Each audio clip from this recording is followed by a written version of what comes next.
My first guest, I consider a good friend. He's been with us several times in the past few months, and a most original and creative talent in our business. Would you welcome Mr. Orson Welles?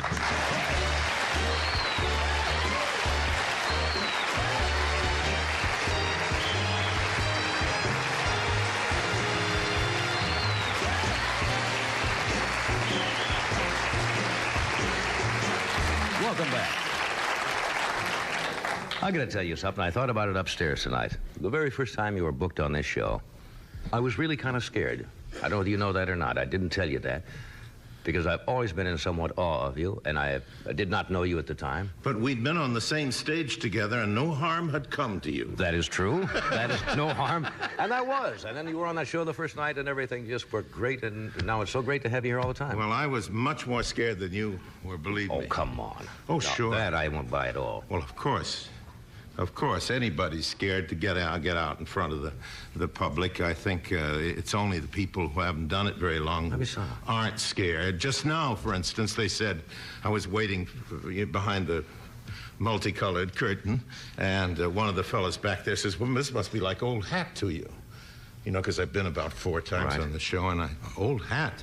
I was, it was just like an opening night. Nervous. I guess performers, no matter how much professional they are, and sometimes the more professional, the more uptight they get. I remember reading, and I found it hard to believe that Helen Hayes at one time, when radio, could not stand at a microphone and read a script. Not true. Is that not true? She did 6, it was under contract. Is there somebody else I'm thinking of? 6 plays a year from me when I had an hour radio show, and she was super professional. She knew radio very well. Then I have the wrong lady, but someone of that stature, somebody like that, absolutely was petrified to stand there with just the sheets of paper.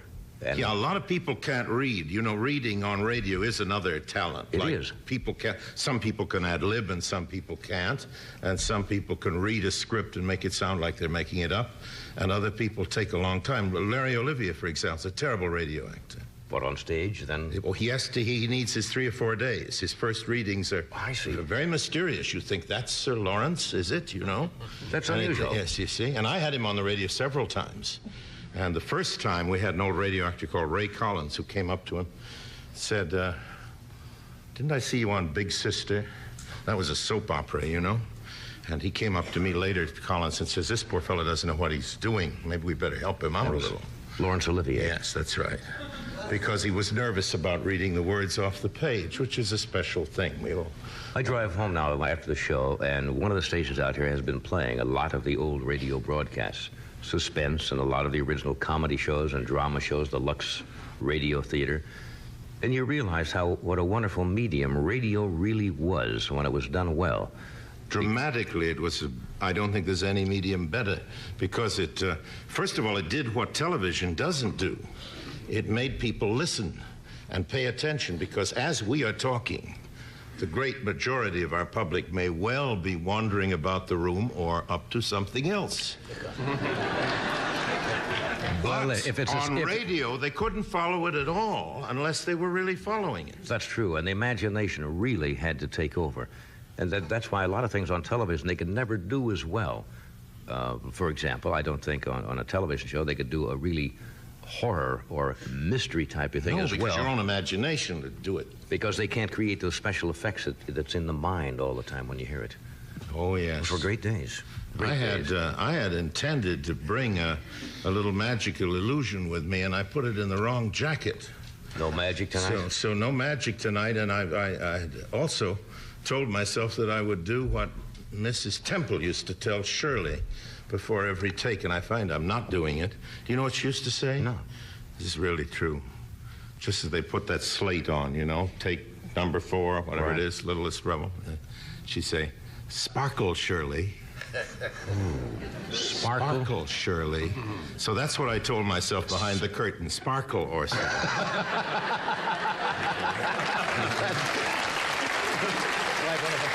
Smile now. Let's see some of that. That's funny. I got a couple other things I want to ask you that I wasn't going to get to. That might be fun for the next time you come. I want to. Am I leaving? No. No, you're not while you're sparkling. I want you to get some of those scripts you have and bring them if you have them, and let's show the people how difficult or how unusual it is to read a dramatic thing. And we can do a suspense show here. And set it up, and we'll get the sound effects and actually recreate. But do it seriously. Do it straight. That would be fun. Right. And it'll be very funny. I will. No, it'll be serious. We'll be right back. More sparkling in just a moment.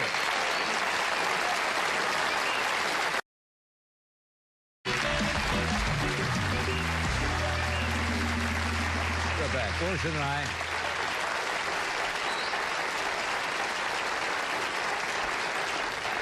Orson just suggested during the break, the thing would be most apropos would be the Shadow, which you did on radio. Yeah. The Shadow. Remember that One of the series? Now, in those days, it was interesting. The shows were live on radio, most of them. Some of them were transcribed. No, network shows had to be live by law. Right. The only transcribed shows were syndicated shows and local ones. And you would play like maybe 5, 6, or 7 different shows, like in New York City, playing different characters on each one, right? Yes, and I found out that you can hire an ambulance in New York without being sick. Now, I didn't know that. So I used to go from CBS to NBC and back again in an ambulance so I could get through the traffic in order to get from one soap opera to another, you know? And I wouldn't know what I was going to play. They'd hold an elevator open for me. I'd come in. They'd say, Studio 3. I'd go into Studio 3. They'd hand me a piece of paper. I'd say, what is it? And they'd say, 70-year-old Chinaman. And we're on the air. I didn't know how it turned out, what happened, anything. I was a 70-year-old Chinaman. Just go right in. We're talking about first readings. That's radio reading. Well, and, of course, radio actors like myself, that first reading is the best one. We haven't got anything better after that. You just go do it. What would happen when you do a fluff? Now, there had to be times when the lines would... Oh, yes. We had, I remember one morning, we used to do a show in my poorest days in radio when I had only one show to live on. Joe Cotton and I were both living on $18.50 a week, which was the fee for this. It was on what's called sustaining, and it was the School of the Air. The School of the Air. The School of the Air. And one morning it was about the Olympic Games in Greece. And the lady authoress, an unmarried woman in her late 60s, was sitting in this tiny studio with an organ and the rest of little cast of 6, and we picked up the script, pretty badly hungover, I may say, and went on the air live with dialogue that went like this. Ah, Pythias, you have the biggest lance in all Athens. Can you throw it over your shoulder? Let me see your discus, you know. And all perfectly clean, unbleepable stuff, but we were only about 6 minutes into it when they had to just play organ music. We were all on the floor because the spinster lady didn't know why. We thought it was all so dirty. And when we finally came to a line where I had to say, barrels and barrels of pith. Organ music up and out. Organ music, and I never worked for School of the Air again, nor did Joe Cotton. We starved for a month. Off the School of the Air. We were written out. They did wonderful things in those days, and not all the stories are apocryphal. They're true. The craziest are true. They undressed Bill Stern once, you know that story? Yes, I was there. Well, Bill Stern was one of the great sportscasters of all times, and he was at NBC, I think, at the time, and somebody went out to a studio tour, and while he's on the mic, they removed his trousers. Oh, yes. Now, there's nothing he can do. He is on the air. That was Frank Reddick. They're pulling his trousers down, and he's saying, in the meantime, the score on the Browns. Right. They pulled his trousers off. Now they go out into the hall, and there's a studio tour, and say, by the way, you better drop by 8H. Stern's doing the sports. And all these people walked by the window where he was sitting there in his shorts doing the thing. Wonderful things like that. Setting the script on fire was an old device, wasn't it? Yes, and then we used to do a lot of shows in front of an audience, all dressed up in evening clothes. I never knew quite why. Give it a dramatic thing, you know, the Philip Morris hour and things like that. And we had a very dramatic director called Charles Martin, who used to give very dramatic cues, and he was, you know, the Toscanini of the radio directors. So the audience would be aware he's there. And he'd see him in his dinner jacket doing all of this. And I used to repeatedly pretend to drop my script and lose my pages before it came to my time in order to spoil his act. You see, because I'd drop all the pages and we'd all be picking them up saying, oh, that isn't it, must be this, and so on. Then while he was looking away, I'd get the real script out of my pocket, you see. That could be heart attack time. Yeah, heart attack time. But he gave us a rough time during rehearsal, so we felt he had it coming to us. But it was very funny. Sponsors in those days. Over and over again, radio actors would be barred forever, not allowed ever again to work on a show because it was a Camel show and they opened up a package of Chesterfields or something. That's how seriously they took it at that time. Just the package in your hand, blackballed forever. In radio, a medium where nobody could see anything. I remember once when I was in radio in the Midwest, the favorite device there was because we didn't have a news editing staff or anything. We would just, pull it off the teletype, and the AP or UP would come in on the yellow sheets of paper, and the radio announcer, Ed knows this, would tear it off, and you go into the news, and you read what the stories are. They would type in, they would get a sheet, and in the middle of the news, they would type in some horrendous, obscene story that you didn't know the end of it until you were about halfway through, and then, of course, your eyes would drop down, and you'd say, in Cedar Rapids, Iowa today, Mr. William Scranton went into the barn, and all of a sudden you'd see what's coming. And you'd say, we'll be back to that story in a moment, but first, terrible things like that. Yes. But you would be halfway through the story before you realized you'd been had. We had an announcer, for years, I had a show for Campbell's Soup, which was called the Campbell Playhouse, and we had an announcer called Chappell. Ernest Chappell. Ernest Chappell had a very earnest and dramatic voice, and he used to rehearse his commercials very seriously, and there was a running line for a year, which was, as sure as you like chicken, you like Campbell's chicken soup. Now, I had been sent by somebody They're reading a copy along. of the Poulterer's Gazette, in which Campbell's Soup was advertising for old roosters. Now, as a matter of fact, roosters make the best soup on very old chickens, but we didn't know that. We thought it was funny. So I had my cast every week in dress rehearsal. While Chappell was saying, you like Campbell's chicken soup, we were saying rooster soup right along with him. And he would say, now, fellows, I'm going to go on the air and I'm going to say rooster.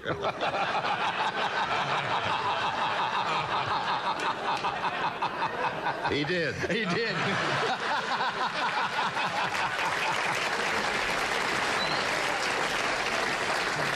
That's what's called is the pre-psyching somebody out until you get them absolutely mad. Now, you know the famous story. This is fun tonight. This is just fun and reminiscing. You know the famous story that George Burns did to Jack Benny? It had to do with Jeanette MacDonald, did it not, Freddie? I don't know it. It's a wonderful story, and it shows you how you can psych somebody out. Apparently, Jeanette MacDonald and her husband threw lovely parties, but inevitably, before the evening was over, somebody would ask Jeanette MacDonald to sing, which she would. If they didn't, she had somebody hired who would. Because she wanted to sing.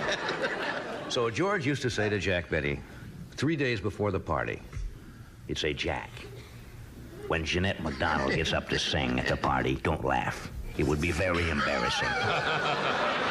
He'd call him the next day.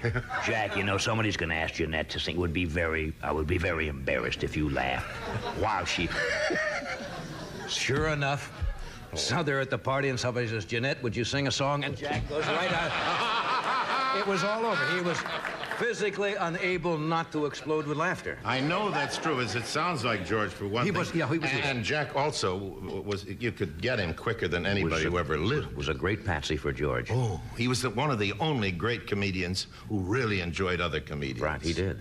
You do too, but they're so rare, the people, the really good comedians because that false laugh, if you've ever watched them. Oh, trying to break up. Yes, no, that's right. I like your I used that in Grossingers in 1939. I like your Ernest Chappell reading of the chicken soup. What is that again? It's as sure as you like chicken, you like Campbell's chicken rooster, chicken rooster. Oh, I got another story. I got another one come to mind. Oh, this is more fun. Ed Hurley, one night. I've told a story on the air before. Ed Hurley, who does the Kraft cheese commercials and has for years of the Kraft Playhouse, had the actor Seshua Hayakawa, and they had fit in. He's in the booth. You're in trouble now. No, he's absolutely... And, of course, Ed Hurley has this wonderful rhythm in his voice, and he's just finished How to Make This Wonderful Cheese and send for the booklet and 50 ways to prepare Kraft cheese. And he's in the booth sitting like this, and it's the end of... the credits are coming over the crawl. And Ed Hurley, he says, next week we have the bridges of so-and-so and so-and-so starring that magnificent actor, Seshihai Kawaka. And you heard this, he said, I mean, of course, Seshihai Kuiwa. And now you hear just a little bit of it in the booth. And Ed now comes on to try to really bail himself out. And he says, you'll have to, excuse me, ladies and gentlemen, but I've always had a little problem with that name. But, of course, I'm talking about Seshihika Wakaduma. He did it 3 times in a row, and I fall out of the chair. I am absolutely... By then it was all... He couldn't get it if Hayakawa was there. He couldn't have got it.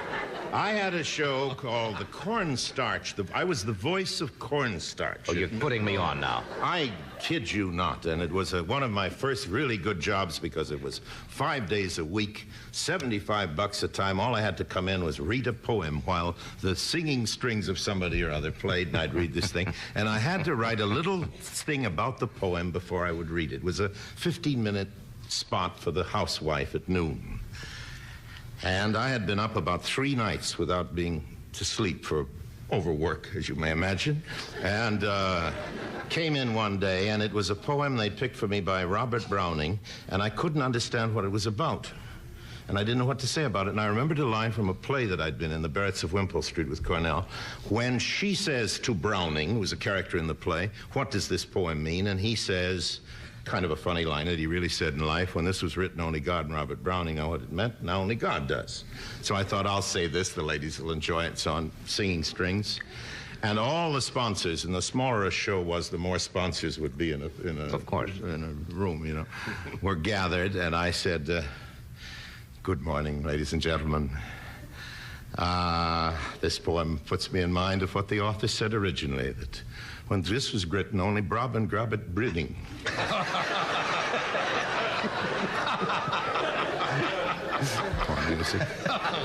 When Grot was written, only Grobbit breeding. Music continued. When Grob and Gribbit... When God was written, only Brob and Grit and Gritting. And then I saw all of these faces, purple and black, staring at me. And I just put down the script, walked out of the studio, and never saw them again. Never saw... Oh, that's wonderful. No way. So once you're into it, there is no way to recover except leave and come another day. Hey, I thank you. I understand you have to leave early. I have to leave early, and I have to say, you made a remark there that there were 2 people by the name of Orson Welles. That's true. And, I mean, by the name of Orson. And, of course, neither of those statements is true. Who's another person named Orson? You see, there is nobody named Orson. It's like saying, you know, they make champagne in Argentina. Figure that one out. Robert Browning, Dahlman. Yes.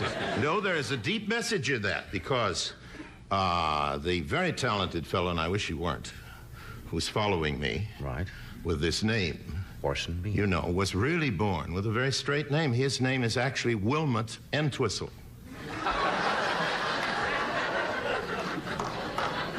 I don't buy that at all. Well, it's a name like that. Ask it. Wilmot Entwistle? It's a name like that. Ask. What happened was, in those days, Bob, you know, they used to use my name on radio just to make people laugh. They used to think Orson was that funny. Orson. And maybe it still is. And this fellow, Wilmot... Wilmot Entwistle? Yes, Entwistle or Brace-Griddle, whatever it may be. Deciding at the beginning of his career that since he didn't know any good material, he'd better come out with a funny name. Took up Orson. Invented Orson Bean. Do you know anybody else besides you and Orson Bean named Orson? His name isn't Orson. Well, I mean... well, professionally it is, but do you know anybody else? No. No, and there'd better not be. Thanks for coming.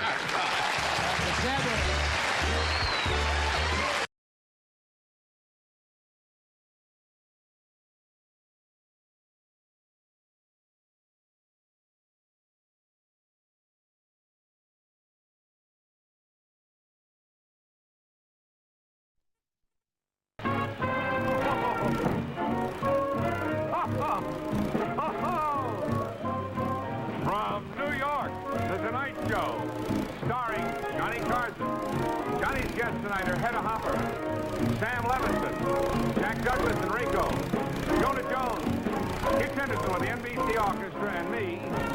I'm Ed McMahon. And now, here's Johnny.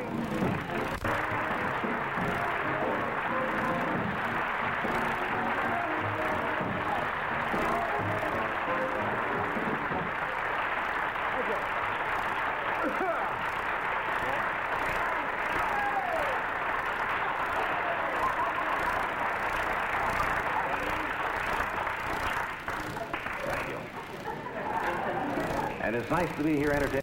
See, I've been on vacation the past couple of days, since Friday. I was supposed to be back last night. But over the weekend, I was in the Virgin Islands. And if you think I'm going to make a joke about that, you are nuts.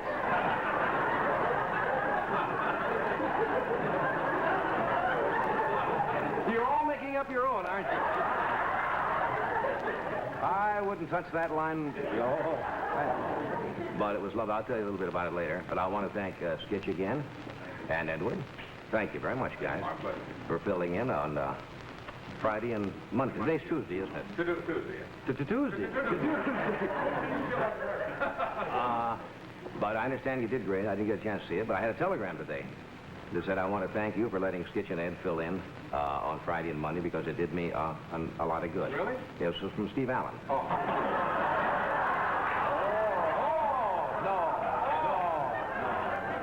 You know I made that up. You know I made that up. I'd like to welcome the out-of-towners here tonight. Everybody from out of town?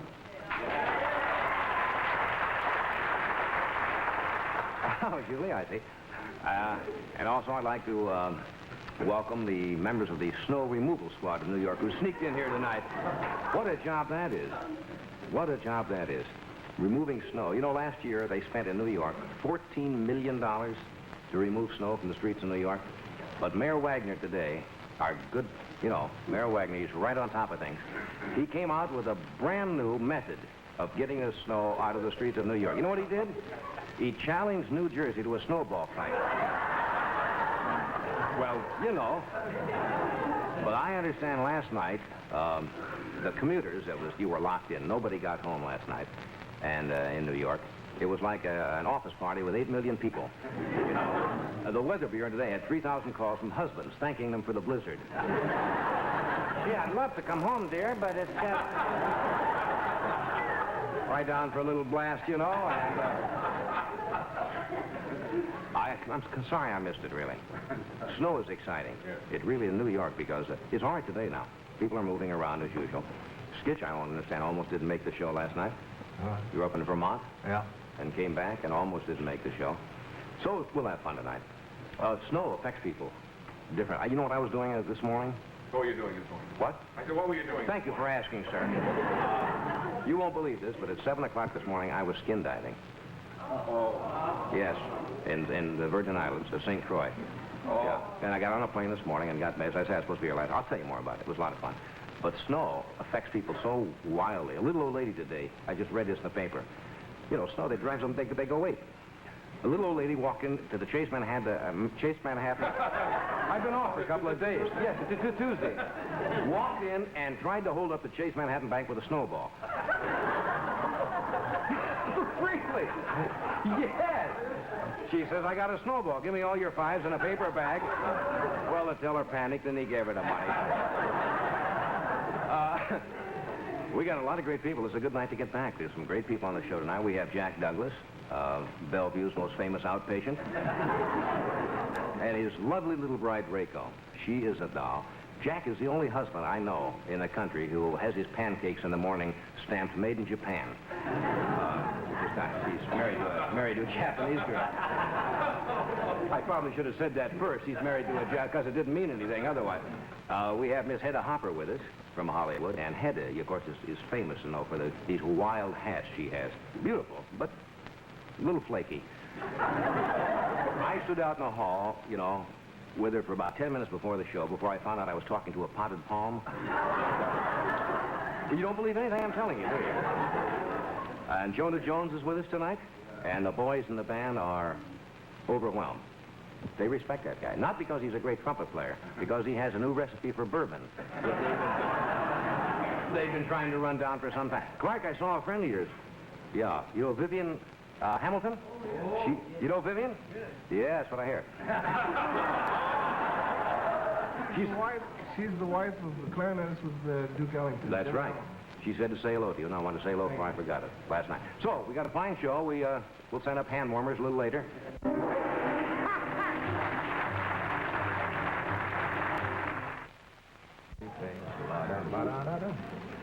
Good to see you again. Happy to be here. Did you have fun? Very nice. Good. What's... Very happy you're back. Well, we're back to normal. What's happening tonight? I don't know. What do you mean? Well, you got mittens on? Doesn't everybody dress this way during the winter time? I do. What are you coming up with? Are you going to play the piano with mittens and tap dance at the same time? Is that it? You're putting me on. No, I thought it was a novelty act. And out from Bayonne, New Jersey, ladies and gentlemen, tap dancing and playing the piano with mittens. Oh, you're going to go? All right. All right, no, go. Shit.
Well, I can tell I'm back. What a hokey number. Oh. Button up, you're over. Doctor, I've just never been able to wear a black dress since I've had this trouble.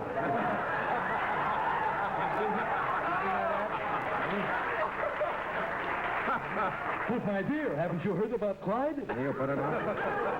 Remember, she comes back the next week and she's got a white dress and no more of this. What is that stuff? Snow. Plastic snow. Plastic snow. Why couldn't we go... we got 8 million tons of snow in New York. We gotta get plastic. Well, our show goes out and gets plastic snow. We should have brought in some snow and have a snowball fight tonight. We'll challenge you later, friends. Pass out snow to the audience. Hey, John. Come on, John Day, don't talk with him. But he's getting something else over there now. John, you enjoy working here, don't you? See? It's just a little courtesy. We'll get you... And a threat. Hey, thanks also for filling in. Quite welcome. We enjoyed it. Glad you're back. Understand you had fun. Things are back to normal. I was about to start over myself last night. Oh, boy. Mr. Stark and me. That would have been fun. I'd like to see him get Art in here and do something. How much time do we have? A minute. Another minute? Have you heard these new, what's jokes? I guess they're not new, but there's some new ones around. You know, what so-and-so is so-and-so and so. It's like riddles. But they call them what's joke. Aren't you kids doing these? No. Well, for example, what is purple and puts out forest fires? You heard this? No. Smokey the Grape. They're like elephant with no elephant jokes, but they're wild, silly jokes. What is 50 feet long, rubber, and has a long tongue? I give up. The Jolly Green Giant sneaker. These are so bad that they're great. They're wild. What's yellow and clicks? A ballpoint banana, you're right.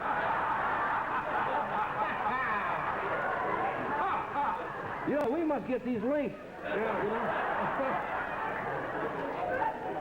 What's yellow and lies on its back? A dead school bus.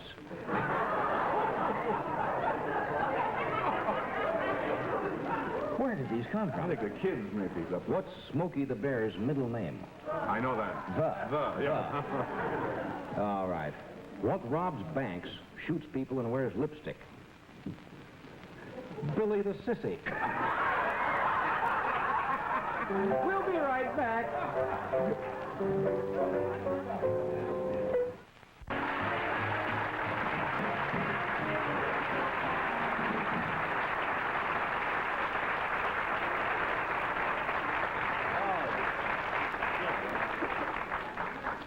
Hello. Skitch, you look a mess.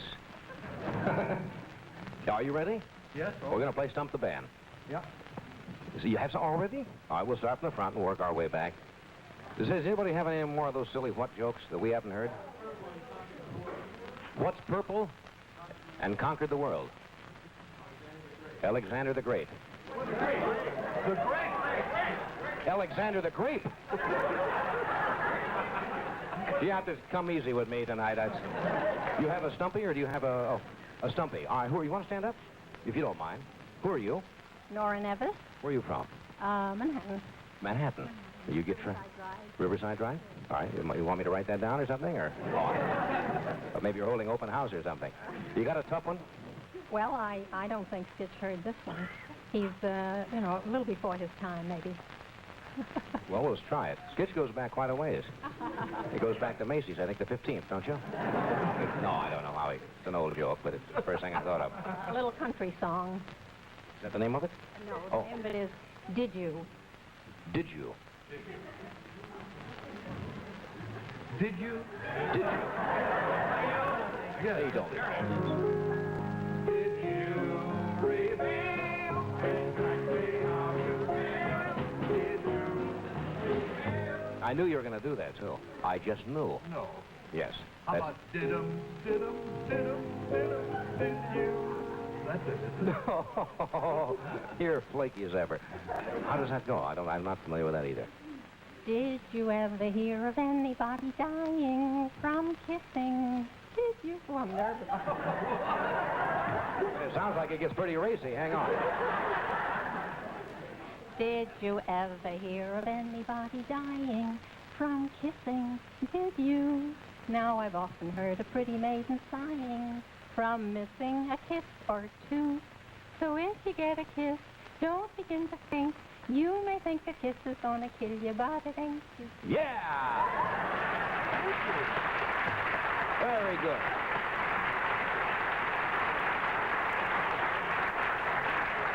Yeah, that's very good. That does go back a few years, doesn't it?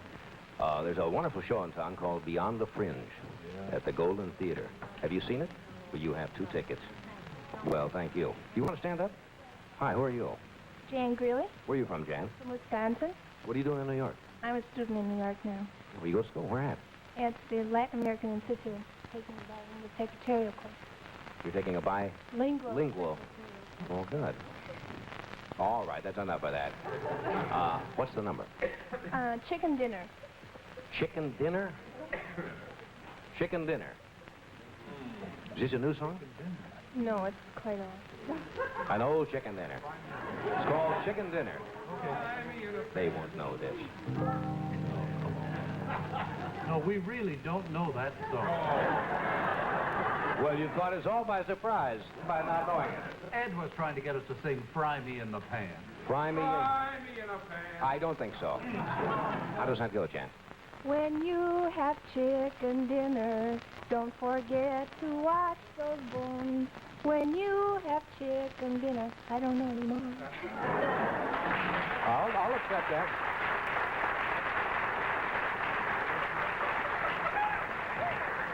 Here's an album of Skitch Henderson and his chicken leftovers. Playing. You have a what's it joke? All right. What's purple and has bucket seats? What's purple and has bucket seats? A sports grape. A sports grape. Sit down, please. A sports grape. We got it. All right, I'll try another gal here. You understand that? Who are you? I'm Carol Lang Where are you from, Carol? from Fond du Lac, Wisconsin. Are you together, are you? We graduated from college together. You did. What'd you major in? Education. I'm teaching in Mount Vernon now. Kindergarten. Hey, kindergarten. Oh, boy. Madhouse. What's the number? Bring that sinner home. You're teaching kindergarten. Must be a swinging. Is this a progressive school you got? All right, children, let's all sing Bring That Sinner Home. Must be a great class. Okay. Bring That Sinner Home. Mel has it. Mel has it. All right, Mel. Mel and Clark. Here we go. Bring that sinner home. Worked so hard he could not stand. Bring that sinner home.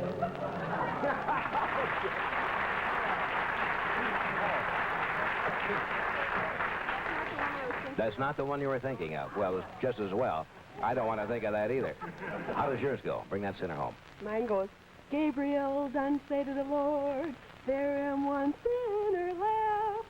Glory, Lord, glory, Lord. That's the verse she said. No, it isn't. Wait till she gets to the chorus. Well, that comes quite a bit later. How long a verse is this? That's a pretty long verse. That's the verse. Ask that one sinner to repent. Oh, Lord, that sinner am sorry now. Glory, Lord, ask that one sinner to... You don't teach these children music, do you? Okay. Hey, that's very good, though. All right. Oh. Beyond the Fringe, the Golden Theater. There is a sinner. Somebody else? You have a what? Oh, you want to, Yeah, you look like a skier. Well, I'm dressed for the weather. Well, that's good. Who are you? Sally Spitzer, Where are you from, Sally? D.C. What are you doing in New York? We're honeymooning. After 3 years of marriage, my husband and I are taking our honeymoon. After 3 years, it's a long wait, isn't it? We decided we finally needed a break. And 2 children? I think that's real sweet. You probably couldn't afford to take it when you got married or something, and you saved up the money now. Are you having fun on your honeymoon? Wonderful time. Oh, good. It's nice weather for honeymoon. Snowed in and all. What's the number?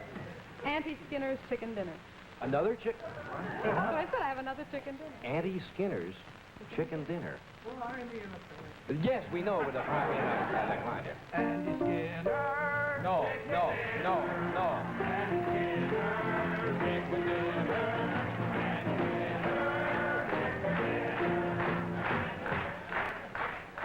Wrong.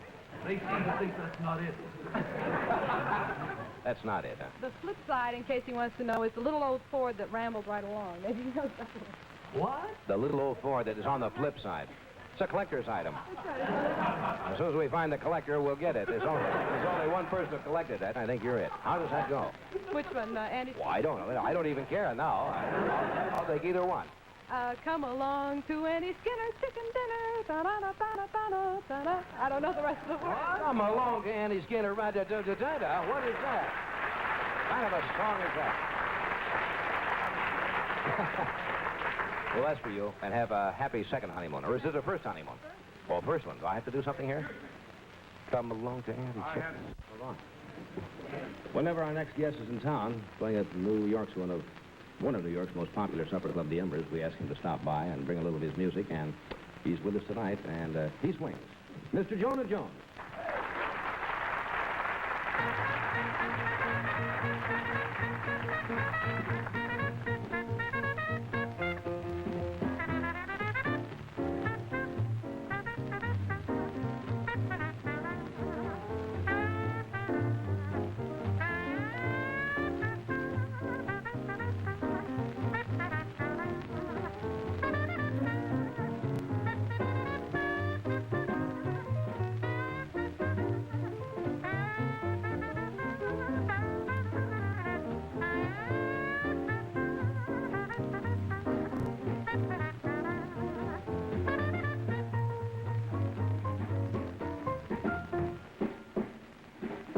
Well, don't forget that Monday day that you promised me last Tuesday.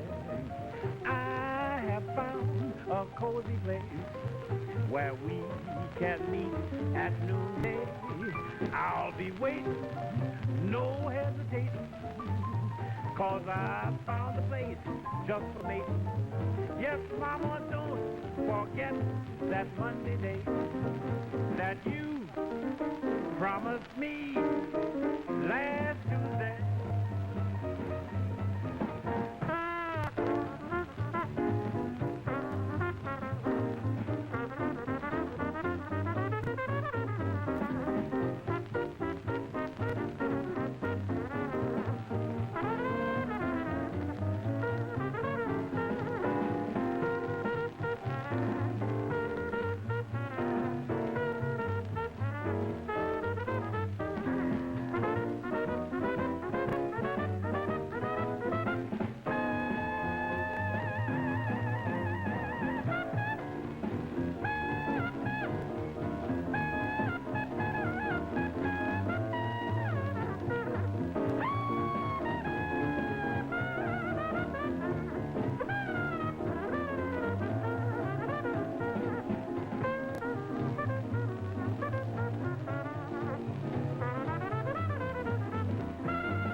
On our stage, ladies and gentlemen, the famous cleansing tissue test. Places hold the bell. Would you hold the trumpet up there, please? I want you to hit your highest note. There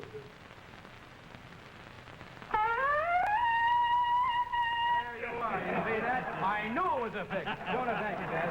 See you later.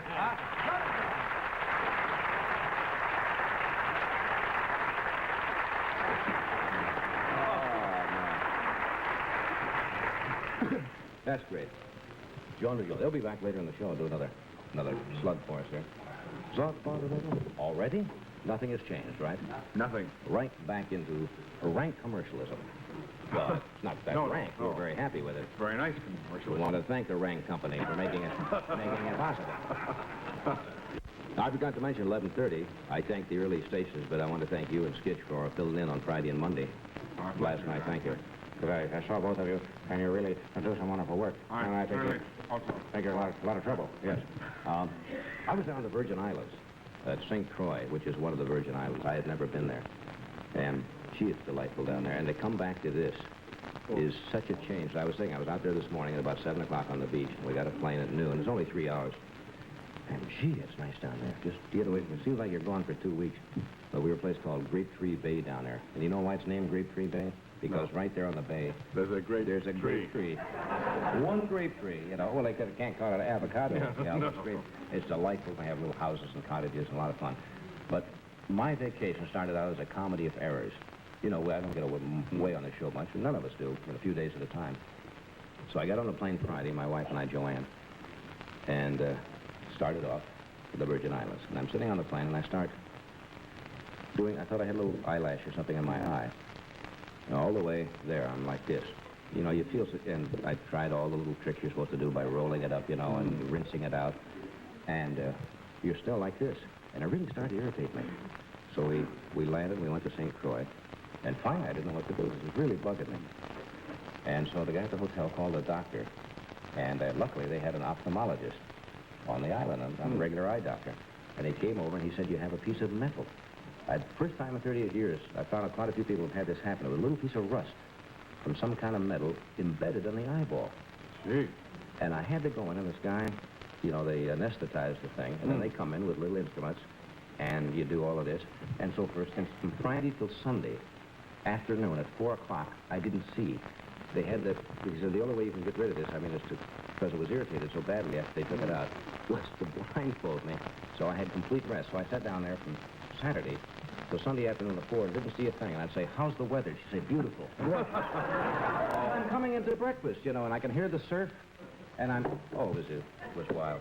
I could have told you a lot about that because many mornings your eyes have looked rusty to me. Yes, well, that was a far different cause than this.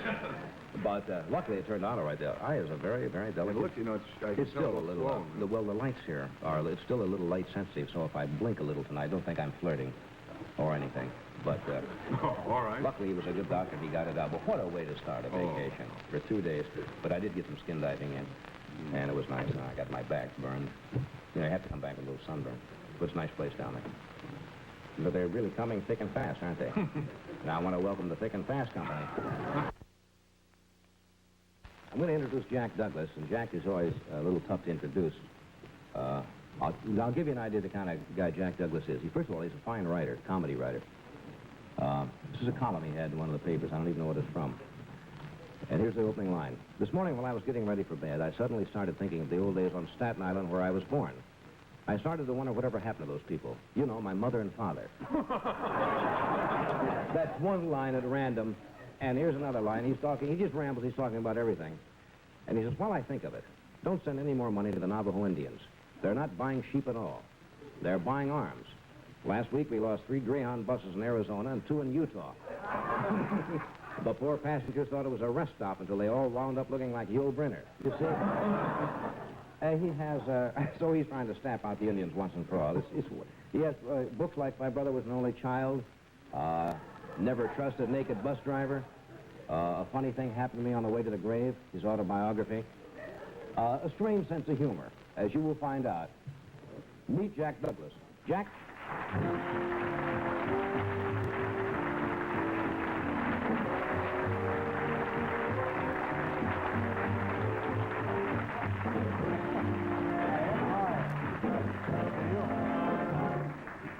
Thank you. How are you? I'm fine. You don't get to hear my introductions, do you? Because you're... No, you were reading from a clipping or something. I was reading one of that nutty article you wrote for Variety some time back. Oh. Where you ramble along, singing a song, talking about this and that. Yeah. I got back from vacation. I didn't have a chance to see you. I know you did. The Virgin Islands. Huh? I was in diving. You were on vacation, but I haven't seen you since you got back. Well, I wasn't exactly on vacation. I was in Puerto Rico. I was an exchange welfare case.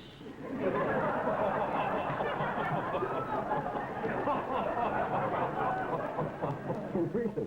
Yeah, it worked out pretty nicely, I too. didn't know they had him. Yeah, sure. I haven't been doing much in television lately. You know, in front of the camera. I've been behind the scenes on another network. Been working in the wardrobe department. This is true. I've been sewing. See? I know this is, yes. I'm very good, really. I didn't know. Yeah, sure. I made a couple of dresses for Danny Kaye. On his show. Yeah, for between shows. And also, I've been playing the... see, these are noisy. Noisy cufflinks, yes. Well, if you're comfortable that way, I should have worn my rubber wrists. No, I tell you, I've been playing the guitar for a group of folk singers, you know. Well, that's very big now. Yeah, well, this, you know, Peter, Paul, and Mary. Well, I haven't been working with them. No, I've been working with Peter, Paul, and Mildred. And, you know, all these folk singers, they have beards, you know. And you should see Peter, Paul, and Mildred. Really? Hers is lovely. I didn't. She has a beard, marvelous. She'd be very pretty if she wasn't bald, you know. But she's married, you know. She married a Beatle. You mean no, not one of those rock and roll singers in... Oh, I was talking about the guys in England. No. A Beatle. Oh, really? Yeah. He's an agent of the William Morris office. Didn't know that. Books, Dungeons, and... Books, Dungeons? And strollers and sewers, you know, that kind of... But I have been working in my profession. Writing is my profession, you know. Why? I just found that out. But anyway, no, I've been writing some very sexy articles for the Popular Mechanics. You know? Yeah, they want an article on, you going to smoke all during my act? Oh, it's just kind of a pause here to make you feel comfortable. Oh, thanks very much, John. Look, you guys. No, I've been writing about, they want to know about the wife swapping up in Connecticut, you know. And I went up there, did a little investigation, and that's what's going on up there. They have these wife swapping parties, you know. And actually, it's a little tough on some guys because they have to give green stamps, you know. But, no, this is true. I know about I believe everything you tell me, Jack. Well, my brother told me this about... Sorry.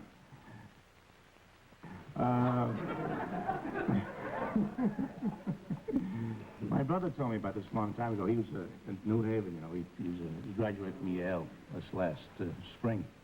And he told me about this. He's a bartender up in Buffalo now, you know. Well, he thought he started at the top. You're not going to fool around with that, huh? But actually, he was very popular at Yale, you know. I'm still talking about my brother. Yes. Well, he was voted the one most likely to be found dead in a motel. Alone. But I don't think that's going to happen because he just got married. You know? He did? Yeah, married a girl. Very conservative. Well, what is this? We have to go away for a few seconds? I may go away for a few No, just stay right here. We got...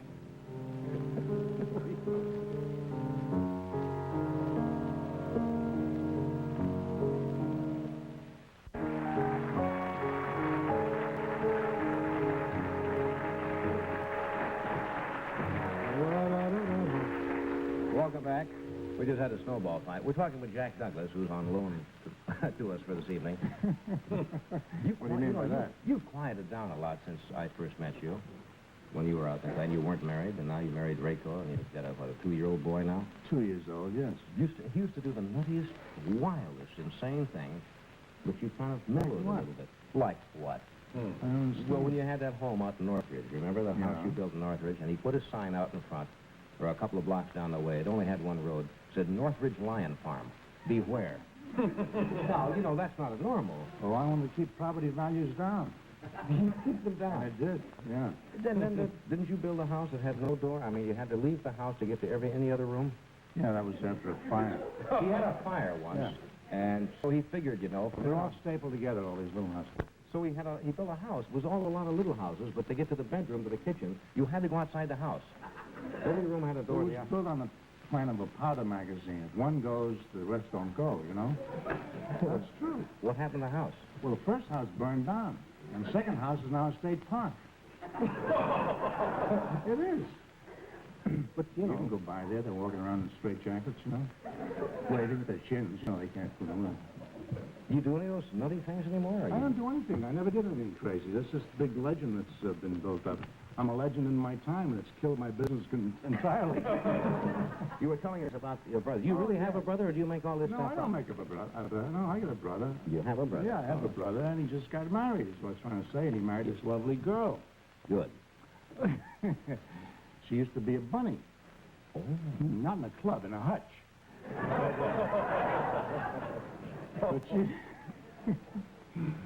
But she's a little, I wouldn't say she was too bright, you know. No, when I say she's not too bright, she has to read the instructions on a jar of arid. Before she knows what... Before she cooks it. Well, she's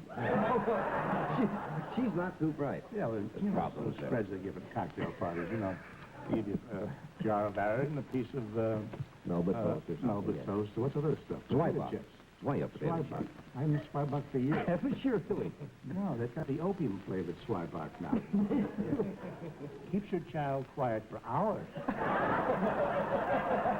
And days. Yeah. And a week. So, what else can we talk about tonight? Well, did you know, I just read something very interesting in the paper about Dick Gregory. Yeah, I know that. You know that Dick Gregory is the only Negro in show business that's not Jewish? That's true. That's true. He's Italian. You're insane. No. You're I hope that doesn't offend anybody. No. No, I mean, I wouldn't do anything to hurt any majority. You're insane. Where'd you go? He did. You know, I've quoted a lot of your lines a lot of times here, but I always give you credit. I know you do, Johnny. You're very kind. And I think the funniest joke I've ever heard, and I think I did on a show. Now, maybe it's not yours. It'd be awful if I was telling a joke and giving you credit. Well, I'm very honest. If it's not mine, I don't say so. But I thought After it was the a show. What? Was this the one about your uncle who was brought up for burning down the hotel because they said he was smoking in bed? Does that premise sound familiar? And he got off from the judge because he told the judge that the bed was on fire when he got into it? Is that yours? No. That's not yours? No. No, I always give you credit. I wish it were. Thank you very much. Where did I hear that joke? Might be yours. Why couldn't we? Yeah. Why couldn't we have booked the guy who wrote that joke? Scream. No, I thought that was yours. Oh, you did. It's a funny joke, it really is.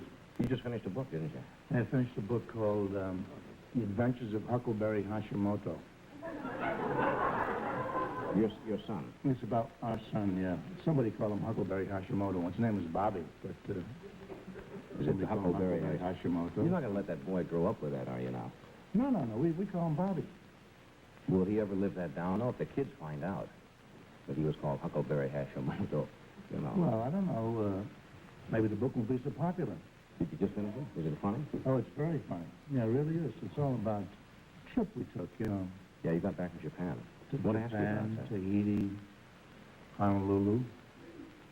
Places like that. Went back home and met Reiko's folks and so Yeah. on? I want to hear about it. Where's Yeah. Reiko's going to come out in a minute. I'll Yeah. ask her about the trip. I do this first? Now, if you haven't met her before, I would like you to meet Jack's charming wife, Reiko. Reiko, come in now.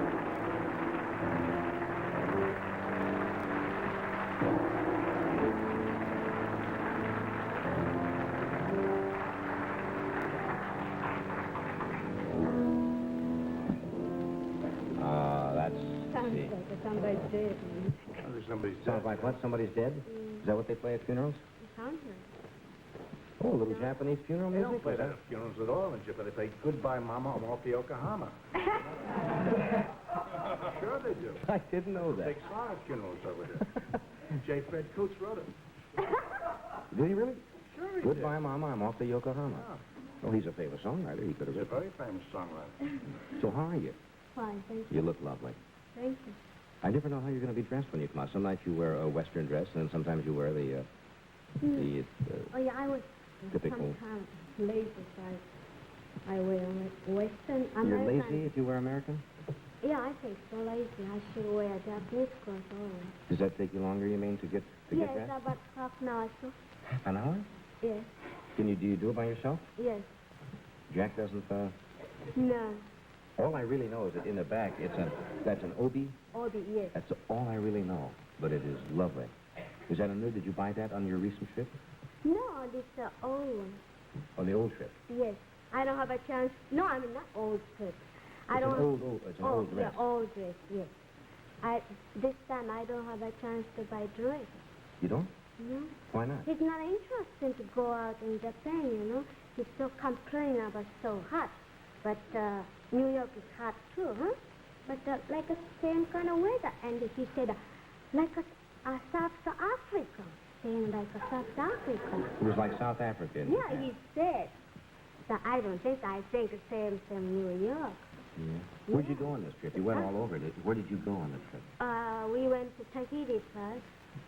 And Tahiti. I think you're interested. That's where I'd like to go. Oh, that's where you think. All I see are the ads, and for Tahiti, or the National Geographic magazines that always show the girl beautiful in this pool. Yeah. The Tahitian, it says, and she's always, with the raven black hair, and it's gorgeous. Is that true? It's really a fella. Right. With a waterfall. But over there, damp, though. Hmm? Damp. It's damp. It's damp. Yeah. Pretty damp. And there are alligators there, no? A lot of alligators. A lot of alligators. Yeah. Lizards. I can understand her, Jack. You don't have to. She says alligators. I understand I alligators. haven't been on television in so long. I see you just most on of it. anything at all. I got the recorder turned on back there. I don't want to So fool you around. don't want to miss a word. Say a few things. There are alligators And after that, we went to Honolulu, you know. Honolulu is a beautiful island. And he said he hates Honolulu. And he didn't go out any place. He just sit in the hotel. And during the time, and he keeps saying, I don't like Honolulu. He's a nut. And when It's an old Japanese expression. It comes handed down from generations. He's a nut. As soon as I left Japan, he's complaining again. Only he's not complaining Tahiti. He so loves Tahiti. I don't know why. You know, he stay with me. He's a single and went to Tahiti. I understand he loves Tahiti. But he stay with me, you know. Don't you think so? Don't you think fun? Maybe No, I understand. No, you see?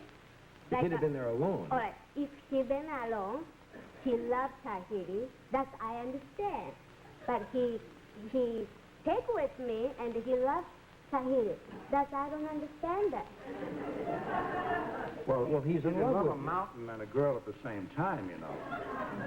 Yeah, and you get separate checks, too. If you go out with him. Tahiti is a beautiful place, but the dirty, I think. It's what? Dreary? Dirty? Dirty? Dirty. Thought you could understand her. Huh? Well, occasionally I miss a word. Well, I think it's dirty. And a hotel, you know, hotel seats, most hotels change seats every day. Yes. But Tahiti, maybe twice a week. Ridiculous. And the shower. Twice a week. Shower. How often do you change the sheets at home? About twice a week. Well, I just wanted to check. But, you know, we pay for.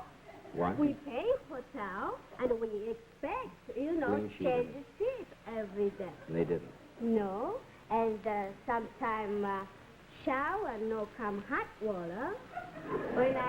He takes fasting. When I want to take shower, no come hot water. Only cold water.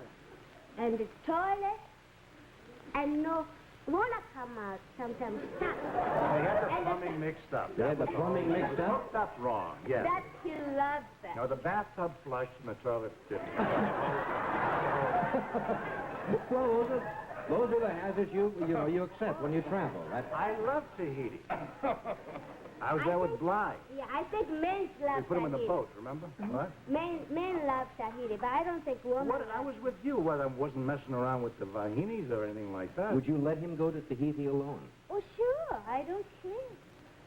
Well, that shows trust. That shows trust. You trust him. Because their girls smart, though. The girls are smart. So you cannot fool them. I've never fooled a girl in my whole life. Oh, my gosh. It's another old Japanese expression. And then you went to Japan, and he Yeah. met your parents. Had he ever met your parents before? Oh, yes. Oh. He met my I didn't cousin. meet him before. No, he don't meet. He hadn't met them before you were married, had he? No, Pay attention to the story. No, huh? No, when you get off the airplane and father and mother and my brother and two sisters was there. So I said, that was the mother and father and so and so. And he's not excited, he's relaxing and mid and all of a sudden and mother cry. He kissed the mother here. Well, that would make your mother cry. And the mother cried. It'd make me cry, I'll tell you. Oh, yeah? Yeah. No, I'm just teasing. Oh, I see. But he kissed your mother. Yeah, he kissed the mother, and we went into a hotel in Japan. And he started complaining. I said, I'm going to take you out. He said, it's so hot, I don't want to go out. And, I guess I didn't go on the trip at all, huh? well, He wouldn't go out in Japan? and I said, that got a beautiful girl in Tokyo, and I want to show you. And I took him some nightclub. He said, I never saw any beautiful girl. I don't know what kind of, you think beautiful girl. We have Really beautiful girls there, you know, right now, because they got a plastic job operation, you know, and then they make fake big eyes and high nose, take a lot of meat, you know, Oriental people fat face, you see, and they make narrow and they take a lot of meat. And, you know, they fake stuff, and it looks like a really beautiful girl, you know, and he's thinking not beautiful. Just excuse me one second. You've lost me just a little bit. Yeah, where? You said they do plastic operation? Yeah. To what? Make the eyes... Yeah, make a big. Oh. Big eyes Yes. And put nose, put plastic in the nose. So high nose, see? Like American people. Why would they do that? Oriental people flat nose, you see? Well, what's wrong with it? You're a very lovely, pretty girl. Oh my God! If I have something to gut to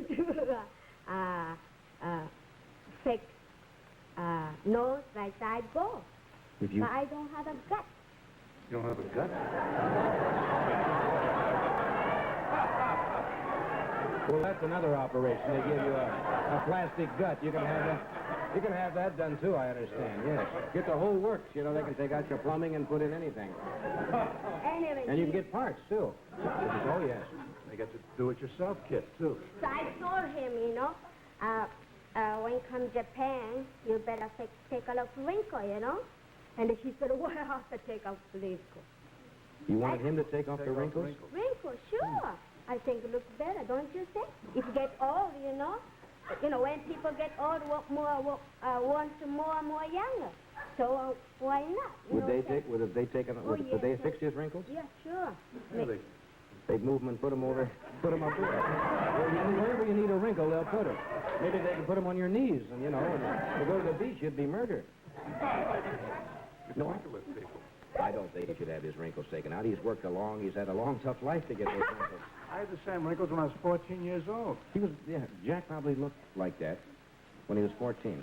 Well, it sounds like a bed, but, not really bad. Everybody have a wrinkle, but, when get...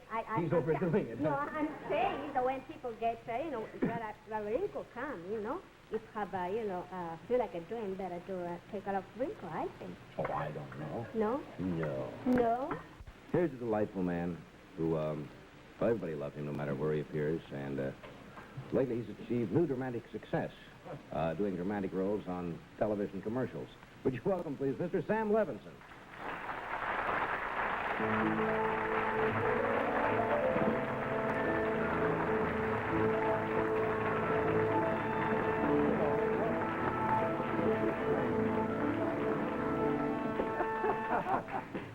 That sounds like the Philharmonic.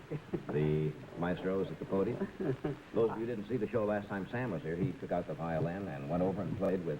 We had, I think, 10 violinists skitched added to the orchestra that night. I was observing how American Reiko has become. I remember when she first appeared on TV with Jack, she didn't say a word. Yes. Remember how timid she was? And tonight she was telling you. Sure. They learned very fast. When I first met her, you were working, I think, at the Blue Angel in New York, and you had just been married, and I would say, everything you say, she just smiled. You'd say hello, she'd say, uh-huh. Everything was just fine, no matter what you'd say. Safe way, Safe way, just smile. I don't know how she ever learned English. Coming from it must be terribly different. Sounds you just never learn. No matter how long you're going to live, and I hope you live a long time. Certain sounds, by the SH, she hasn't said one tonight. The seat, the changing the seats. Well, they apparently don't say shoes that way as it don't. And you still get along without it. So I guess so. I understand it perfectly. So how you been? Fine. You're nice to be here again. I had a lot of fun last time. Sketch and I played, and I took my violin out of the mothballs. We had a lot of fun. Hey, I was going to ask you something the last time you were on the show. We didn't get around to it because we had such a grand time with the music. But a lot of times, practically 7, I guess I'd be right in percentage saying that 9 out of 10 comedians or people who do humor always have in their act someplace, and I've heard you talk about it, talking about their childhood and the poverty. Yeah. I guess it just must be that anybody who dealt in humor must have been poor. But somebody saying I was on the Lower East Side and I was poor. Now, were you really poor? Oh yeah, we were poor, but I was not a miserable child. I wanted to clearly understood. I didn't know I was underprivileged, and nobody told me, so I just went around enjoying myself. That's right. The difference. You don't have to be miserable necessarily if you're poor. Though poverty is no. My mother used to say, I'm sure Jack knows his little proverb. Poverty is, it's no disgrace, but it's no pleasure either. You can learn to get along without it if you have to. So I was a happy child because I didn't have money. It was the only thing I didn't have. We had a nice family, had good parents, we had books and music and culture and relatives and living people all around me, and I just had a lot of fun. And as the boys sit around now, I'm the baby, I'm the kid brother, and we still reminisce about the wonderful times we had. And there were some delightful things which normally go to a psychiatrist with. like these traumas, these great tragedies. My brother and I went. We wanted to see the world. You know, we never got off the block. This was kind of a small ghetto. So we delivered chickens, and we delivered orders, and we carried bundles for ladies, you know. And we wanted to see the world because nobody gave you money. In those days, allowance had not been discovered. Eh? And my father said he didn't understand why he had to pay children for living at home. That's right. So now my kid has a minimum guaranteed wage every week, you know, pay off. And you always end up owing him 12 cents. You owe me from last week, you know. So we delivered orders, and we went to Times Square to take a sightseeing bus to see the world. And what happened to us then should usually lead people to the psychiatrist, but we got used to this kind of thing. We took the sightseeing bus in Times Square to see the world, and the first sight they took us to see was our block. I'm going to show you some of the rough neighborhoods. That's right. They just drove us through it. Everybody saw us in the bus. Then we got arrested, you know? That's right. Now, we look back and laugh and say, how do these things happen? We got used to it. We had poverty and love. That it immunizes you against it. I know a lot of rich kids who have parents that don't love them. We were very much looked after and regarded. Do you think people who come from a background of less than moderate or low income necessarily have more love than people who are rich? No, You're not trying to draw that you correlation, can have it are in you? any neighborhood. I've seen slum homes in very classy neighborhoods. It's how you run it that counts, you know. And I came from very aristocratic homes. Just no money, that's all. Just no money. Just no money. Everything else was there. We went to Coney Island. That was the, you know, poor man's Monte Carlo, you know. And they gave you a nickel to go and a nickel to come back. That was for the day. And the rest, that's right. And all I had between me and a life of shame was this nickel, you know. And you held on to it. And I was a coward, and I held on to it. My brother, I have to tell you what happened. You know, you walk the boardwalk just like the rich people, and the fumes of the frankfurters and the custard and the potato chips are killing you. And they put it in fans and throw it out so they hit you in the nostrils. And you're going to this, you know, this horrible agony of dying to eat a frankfurter, and I'm holding on to my nickel, and my brother's mind snapped. And he says to me, I don't care if I never get home. He says, I'm going to eat a frankfurter. Do I have time to finish this? Sure. See? So I said, what are you going to do, Al? He says, you're going to sneak me on the trolley car. See? Now I'm an accomplice to this. So I don't know what he's going to do. So I said, all right, if I have my older brother, see? So I snuck him, as they say, snuck him onto the trolley car, see? And the conductor of the trolley counts the number of nickels and the number of people. And he's short one nickel. Now he's counting heads there, see? And I want you to forgive my brother because you know now what led him to his crime. My wonderful brother sat there quietly eating a frankfurter while they put a little old lady off the trolley. Good, huh? Strong youth. Oh. You bet. Oh. That's a beautiful story. Yeah, those are the great human interest stories. You know, when you said that about a trolley car, something came to mind. We only have a few seconds here, and we'll come back and do some more of this. Remember the story you probably do about, it was attributed to Mark Twain. When he went on a train, and he was poor at that time, and he and his friend wanted to get on this train, but they only had enough money for one ticket. And so that's what Mark Twain said. So he says, look, I'll buy the ticket, and you come in and sit under my seat. And so the guy did, and he sat under the seat. So when the conductor came around to get the tickets, Twain had really bought two. He had the money to buy two tickets. So the guy is huddled under the seat, and Twain pulls out the two tickets, and the conductor says, well, I don't understand. Mark Twain says, well, the other's for my friend. He's a little, That's right. And left the poor guy sitting under like this with a ticket. What a lovely joke. What would you do in a case like that? How much time do we have here, Jonathan? All right, we'll be back in just a few seconds. Some more Sam stories. Hedda Hopper will be out shortly, so don't go away.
I never know whether you folks are waving or drying your laundry, you know, or you're surrendering at this time of morning. Our guests tonight are Sam Levinson Rako and Jack Douglas.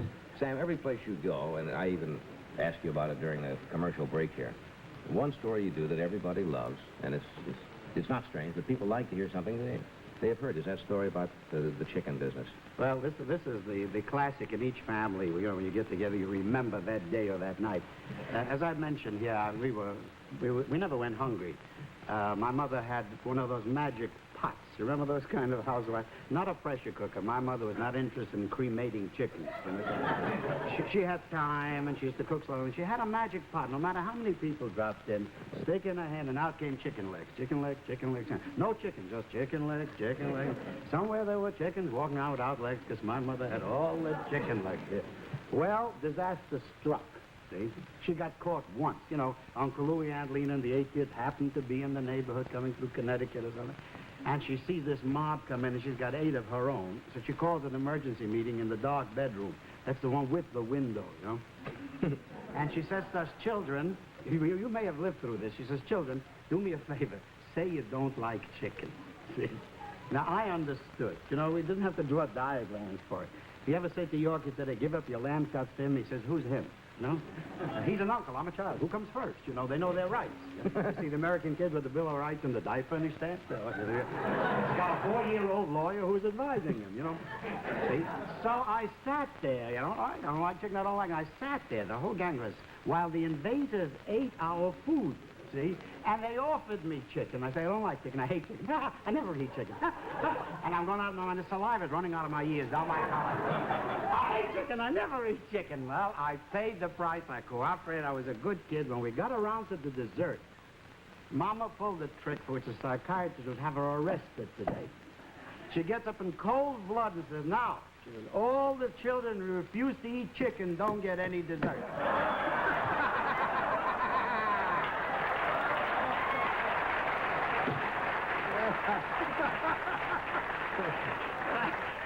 Isn't that a groan? You get a groan. Boy. Your mother must have been a pretty smart woman. And we forgave her because we understood. We understood. Pretty smart psychology, though. We knew. You have time for one quickie? When Papa lost his mind. My father didn't have any money to spend, but he must have either found a wallet or got a raise or something happened. He took a batch of us to Coney. Go ahead, live. And, you know, we wanted to use it. Pa, can you afford this? Potatoes? Go ahead. You know, don't worry. Can you afford it? And we went around affording this and affording that. Well, we've been to potato chips and all the stuff you need, the fuzzy candy and the marshmallows and the works. You found my brother Bill comes over with that look in his face, which every parent knows, and he looks up to Pop and says, Pop, he says, if you think you can afford it, I'd like to throw up.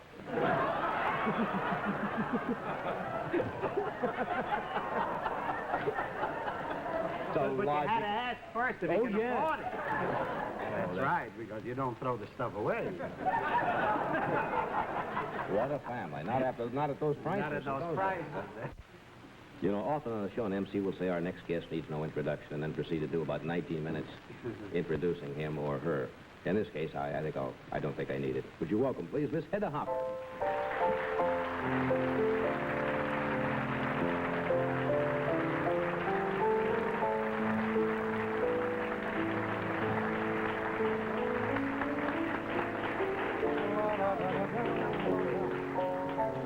Thank you very much. Oh, I thought I'd never get on. You think you're about ready to give us up? But it was wonderful, dear. You know, I get a little nervous before I come on a television show. You do? And I thought, well, now, I think I'll say a little prayer. And then I thought, gee whiz, I can't do that. That's a federal rap. Yes. I don't know whether that applies to television or not. That'd be awful to be picked up on that offense, wouldn't Wouldn't it be dreadful? You know, I know that you can't say anything political on any of your shows. Why but not? I'd like to say that I think I know what they could do with Cuba. I think Joe Kennedy is so rich he could buy it. Jackie Gleason could sit on it and sink it. And Harry Truman could tell you what to do with it.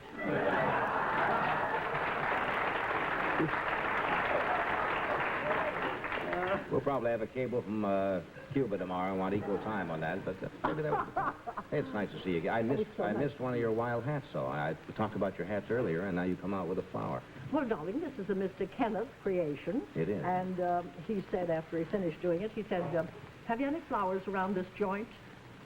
Yeah. The Waldorf Tower. And I said, well, yes, go in the other room, pick a few. And he took these. They're tiger lilies. Are they real? And fresh. Oh, yes, feel. Well, I wouldn't know a real tiger lily from a... I haven't, you know, I'm not up to feeling tiger lilies lately. I wouldn't know. I think tiger lilies are the nicest here. Mr. Kenneth, like he's pretty high class, isn't he, Mr. Kenneth? I think they are, too. Yes, Mr. Kenneth did the whole thing. He looks very I'm nice. so glad to see you again. I'm so glad to see you, Sam, and all of you. You're wonderful. When am I going to see your brothers again? You know, he has the most wonderful brothers. Have you heard about the brothers? I've heard about his whole family. I've never met his brother. Oh, darling, he has 6 brothers and a sister, and they all play instruments and play beautifully. One is a doctor and a lawyer, and they're perfectly wonderful. I saw them on... Gary Moore. No, I've got Gary a Moore. secret. I've got a secret. Could we get a package booking some night? I mean, you know, the whole Of plan? course, you'd have a marvelous show if you had to. I believe it. Not that you haven't got marvelous shows all the time, but it was one of the most enchanting things I've ever seen, and I haven't seen it since. And No, they were only on once. We gathered all our brothers together, and they took out all the instruments they played as kids, and we reformed the old orchestra and gave the concert. It was delightful. It was perfectly. You want to talk about me for a while? I mean, I want to talk about you. you go on his show. You can talk about him, but you haven't said a nice thing about me yet. No, I think it's wonderful. What are you doing back here? I mean, your eye. Did that really happen? That really happened, your yeah. eye? It's all right. Luckily, I had a doctor there, but... Well, for heaven's sake. It's fine. You know, Bob Hope has been having a great deal of trouble with his eye, and I begged him not to go overseas because I was terribly worried about him. I've been on 4 of those trips with him. And he came back and called me the day after he came back, and he said, you know, Hedda, I feel 200% better than when I left. Well, Bob has to work that way. He has to, but he said, when those boys throw their hearts at you, it's just wonderful. Isn't that a lovely thing? Jack has worked for Bob. He knows. Bob must do it. Bob would probably be out doing a... I threw my heart at him. Doing it. Did you throw your heart at Bob? I threw mine at him a long time ago. Oh, he's a wonderful man. He's a wonderful guy. He really is. Oh, wonderful. But he did. He felt 200% better after he came home. Yeah, but Johnny's right. He really has to go. Oh, he doesn't want to stay home. Oh, he wouldn't stay home. No, if he crawled on his hands and knees, he'd go. What are you doing you out would too. Yes, I would. Yeah. What are you doing out in the land of milk and honey? I mean, in this kind of weather. I love this weather. I was out all day yesterday. I walked in the snow. I'm an old Pennsylvania girl, you know, and we had snow in Pennsylvania. Oh, yes. Do I remember that snow? You're not Pennsylvania Dutch. Partly. I'm a little bit of mixture of everything, dear. I'm just what you call a mongrel. But, oh, it was cold yesterday, but I loved every minute of it. It's nice for a change, okay? It was wonderful. And you missed it. Yeah? Weren't you glad? I kind of was yesterday. We're coming up to California next month. Oh, good. Maybe I'll see you out there. We'll be out there for 2 weeks. You'll come out there and I'll let you ride in the new car. Oh, I know. Then you'll want to go to Mulholland Drive and Neck and...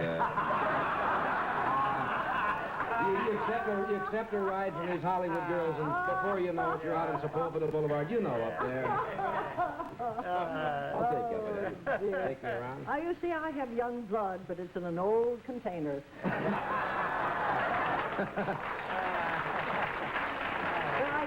I'd hate to think that in my September years, I had blown June, July, and August. Not if you think that way. You haven't. Hedda, you invited me for a ride in your car when we come out to Hollywood. Is this a special? I didn't follow up on that, but is this a special car or something? It sounded like there was something special about it. Oh, yes, it's a Rolls Royce. I got it for nothing. I got it for nothing. I met the man. How does one get a Rolls Royce, I mean, as a fellow? Well... I'm not impugning anything at all by that. I mean, how did you get a Rolls Royce for nothing? Well, dear, I just I only met the man once. You see, the News of the World bought my story. And I was invited to have luncheon with the editor, and he introduced me to the owner. And, you know, when the conversation lulls a bit, and you say you think of something facetious, and I said, his name was Sir William Carr. And I said, Sir William, I know why you're giving me this luncheon. It's just a little dividend because you got my story for nothing. And he said, well, Miss Hopper, not quite for nothing. And I said, well, almost nothing. And then I passed on to something else. The next morning at 9 o'clock, the head of the Rolls-Royce company called up and said, Miss Harper, Sir William Carr has just bought you a Rolls-Royce. Well, I thought somebody was pulling my leg. And I said, would you mind saying that over again? He said, Sir William Carr has just bought you a Rolls-Royce. Said it the same way the second time. Exactly the same way. And I said, why? And he said, my dear Miss Hopper, when a gentleman buys a lady a rose, we never inquire as to the reason. A very discreet company. Huh? Hey, Isn't that wonderful? Well, that's a beautiful automobile. Oh, it's a beautiful automobile. So I'll go for a ride in it. Silver Cloud. When you come out to the coast, I'll let you ride in it, and I'll let you borrow it. And you're the first one I've said that to.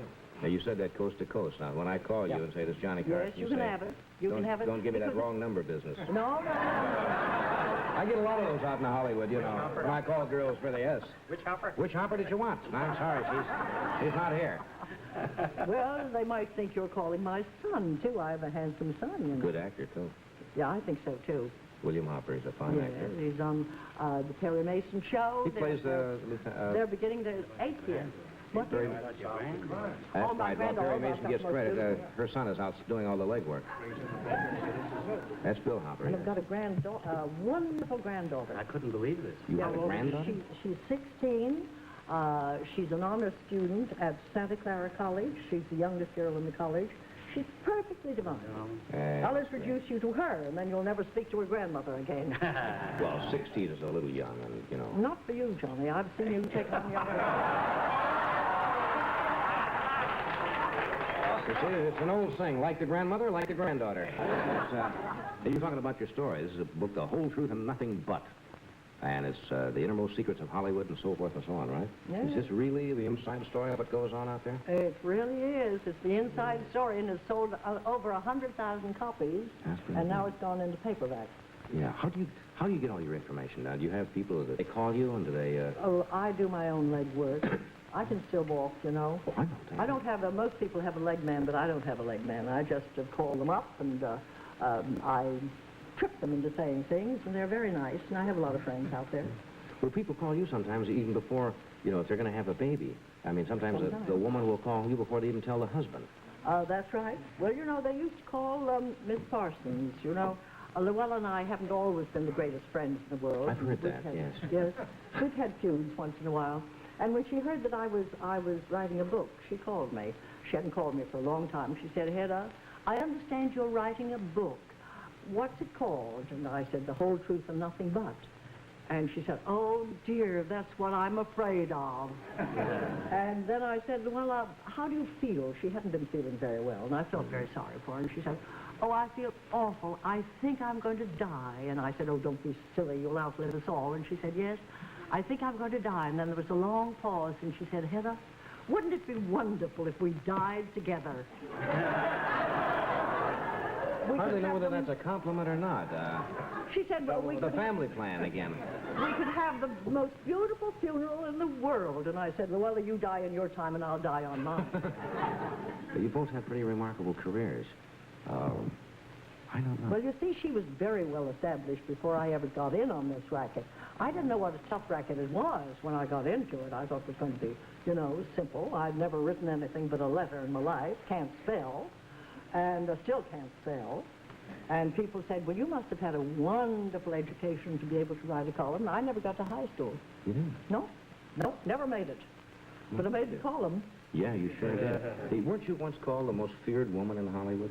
Wasn't that Oh, yes, that's what they say about me in England, dear. But it's not true. I like to think I'm the most beloved woman in Hollywood. And I nauseate myself when I say that. Why would they say you're more... did they feel that you could really hurt their career or help their career? Or? No. You know, a lot of people can't stand the truth, Johnny. You know that. Yeah? And you tell the truth and they don't like it. And the first 8 weeks that I wrote the column, I was the kindest thing that ever walked down the turnpike. I said only the sweet things. And Mr. Louis B. Mayer's assistant, Miss Ida Coverman, said, now, Hedda, they're laughing at you. And you can't allow that to happen. Now lower the boom and begin to tell the truth about them.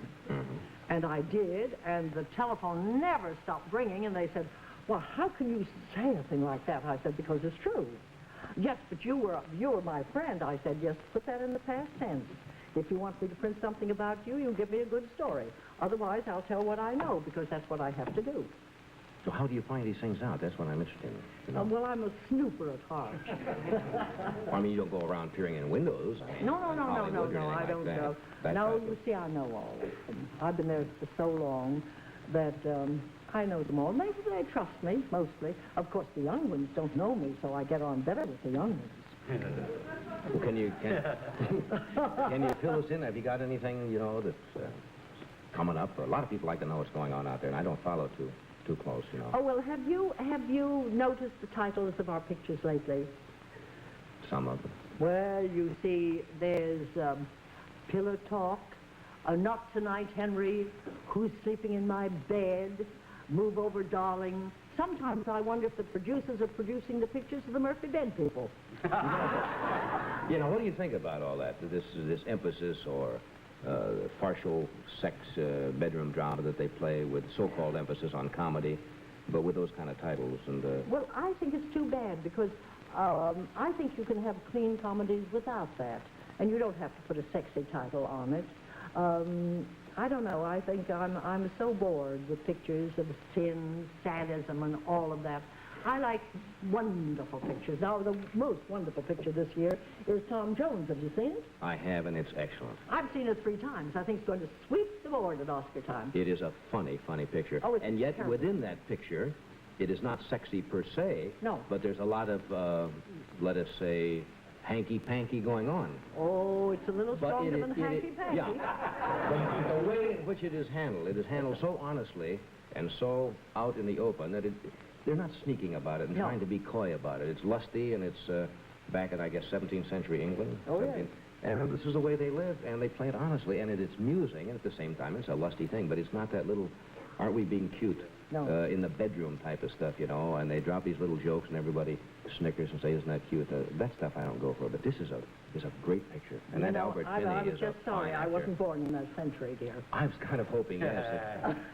Oh, they rode in and were jousting and loving and drinking, and that's all they did, I guess, most of that time. Do you remember that love scene when they were in this embrace, in the bedroom in each other's arms, and he was trying to read the letter from his girlfriend, and she was making love to him, and That was he'd move her around. It's priceless. That was it's beautiful. One of the most beautiful things you've Trying to ever read a seen in letter your from life. his other girlfriend while he's in the arms of the other, over the shoulder. That is so... That's a great picture. I think you're right. I think that will win a lot of awards. Oh, It's already won, I think, the New York Drama What Critics. have you got there, dear? It's Mickey Rooney's Kitchen. I wish I had one like You that. had to ask, didn't you? Yes, I did. We've moved Jonah over in the home of his compatriots over there. You feel comfortable up there? Yeah. Here once again is Jonah Jones.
back now. Jonah, that was just great. Just magnificent. Oh, Johnny, thank you very much. Thank you. It was. I love the way it leaks into those soft notes. You're wonderful. Yeah, I'm a little bit nervous there, you know. Oh, yeah, you played good, very made it pretty good in nervously, I know. rehearsal. Yeah, Sam, we should have doubled you up tonight with a violin. We were going to have Sam do a little stuff. We'll save it for next time. We were going to do what? A little square dance? Oh, we were going to do some minuets and square And dance. I don't know how to square dance. It's never been learned? once, but you know how to call them? No, you were going to call him. I was? Oh, boy. Turn to your left and go by the Clyde and down, and they have all kinds of wild... Sachet, you know? That's all right. Where would you know from square dances? I don't know. I used to be a big apple caller. That's kind of seasonal work, isn't it? There's not a big demand for that anymore, is there? Migrant apple. This morning we had a hog caller on the show. He was wonderful. Oh, really? Oh, yes, he was lovely. Suey, you mean Suey? Suey, that's the way they call him. Yeah, oh, Suey. really? Oh, Suey. Oh, that I know. Miss Harper, do you remember when I gave you a pig for Christmas? A what? You don't remember, huh? A what?